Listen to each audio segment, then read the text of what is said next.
Magandang umaga po at welcome po sa ating programa, My Morning Manna with Pastor OG.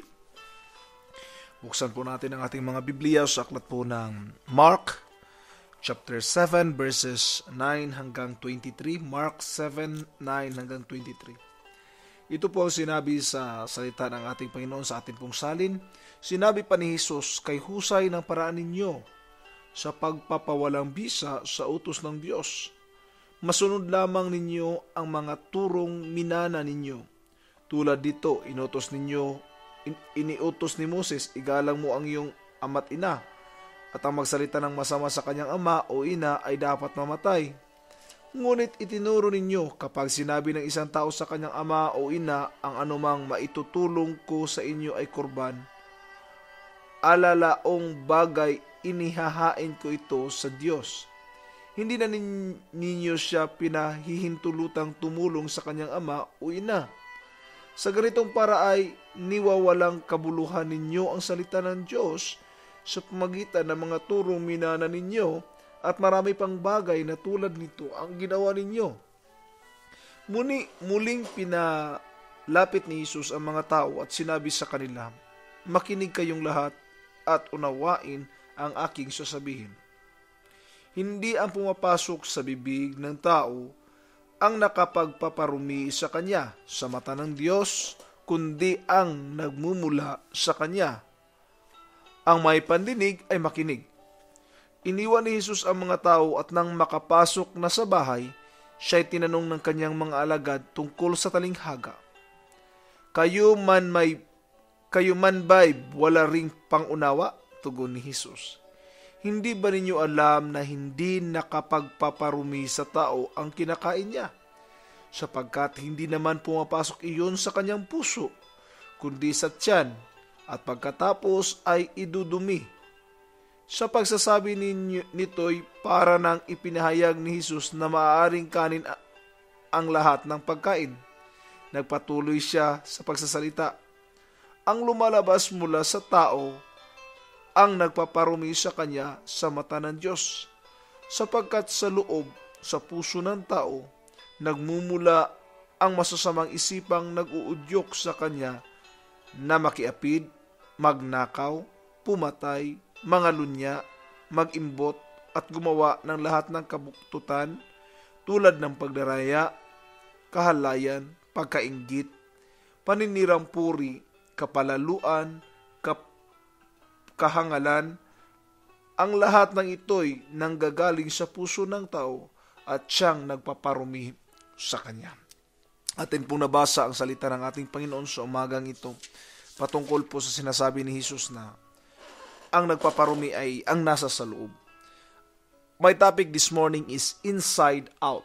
Dapat kung ano yung nasa loob, siyang lalabas. Tama po ba? Kung marumi po yung loob natin, siya rin po ang makikita sa panlabas natin. No, kung mayroong bitterness dyan, mayroong kabigatan, it will come out. This verse that we have read a while ago simply tells us na hindi yung mga bagay na ating pinapasok sa loob ang siyang nagpaparumi sa atin, kundi ang mga bagay na ating nilalabas mula sa puso natin. Minsan, concern ang tao sa panglabas na kanyuan, ngunit hindi nila tinitingnan ang panloob nila kung anong meron sila. Minsan, maraming Kristiyano din ang nababalot sa ganito. They are so concerned with the outside appearance. They are so concerned with what people will say to them. But they are not concerned what will God tell them.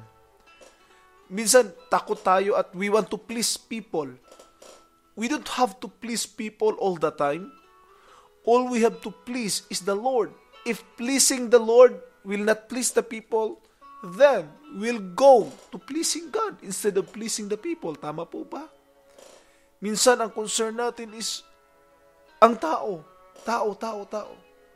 At hindi natin nakikita kung ano na ba ang nakikita ng Diyos sa loob-loob natin. Kaya po, bigyan po nating pansin yung panloob natin, yung puso natin sa harapan ng Diyos. Huwag nating hayaan na maging kakutya-kutya tayo dahil Kristiyano sa panlabas pero sa loob pala ay hindi, no? Kristiyano kung tawagin pero ang pamumuhay na may hindi. Yun po ang nakakahiya. Ugali natin hindi nagbabago, hindi tayo nagmamatured. Ugali natin ay hindi napapakitaan ang pag-ibig ni Kristo. Nandyan pa rin yung hatred, galit sa puso natin. Dapat natin check up ito mga kapatid. Dapat natin ipatingin ito sa Diyos. Dapat natin ipasuri sa Diyos at tingnan, Lord, tingnan mo daw ang puso ko. I-check mo daw, Lord. Patawarin mo ako kung mayroon mang mga pagkakamali. Church of the Living God, we have to check our heart and allow the Lord to check it regularly. This moment, tingnan po natin ang ating mga buhay. Kung concerned ba tayo sa panlabas o mas concerned tayo sa panloob na meron tayo. Ang problema, marumi na nga sa loob, marumi pa sa labas. We have to take care of our hearts and allow the Lord to check it once again.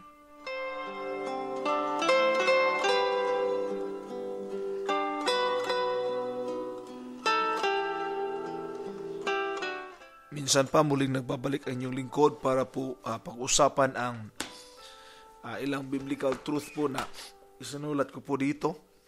Sinabi ko po, we need a regular check-up from the doctor of all doctors. Allow Him to check our hearts. Yes, we have to allow the Lord to check our hearts. Bakit? Baka meron pong bitterness dyan sa loob.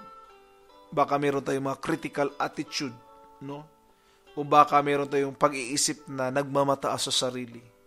Itong tatlong bagay po na ito ay siyang nagpapabagal po sa ating pagtakbo. Siyang naging pabigat sa atin sa harapan ng Diyos. At ito po ay nasa loob ng ating mga puso na kung meron po tayong bitterness, mga kapaitan, no? Yung mga hatred na yan, may galit pa tayong hindi natin maalis-alis. It's not the right attitude of a Christian. We have to let it go. Let God and let go. Maaari meron tayong critical attitude. Madalas tayong nakakapuna ng mali ng iba. It's a critical attitude. We should develop the attitude, the desire to please the Lord rather than to please God. Maaari nag-iisip tayo, mas malinis naman ako sa Kanya, wala akong ginagawang masama. That's a highly thinking too highly of ourselves. It doesn't matter who you are.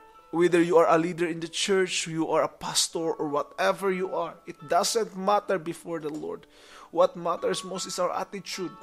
Hindi porke pastor po ako ay hindi na po ako nagkakamali, hindi na po dumarating ang point na minsan dumarating din pag-iisip ng mataas ako kaysa iba. But the Lord always rebuked me of having that and said, Oji, kinuha lang din kita mula sa putik, kaya huwag kang magmayabang. God hates sin, but loves the sinner. But I believe the greatest sin, aside from blasphemy of course, is hypocrisy. Ano yung hypocrisy? Pagmamataas sa sarili, thinking of themselves as high enough, thinking of themselves as good enough than other people. I've been serving the Lord for a long time, kaya mas matuwid ako sa Kanya. No.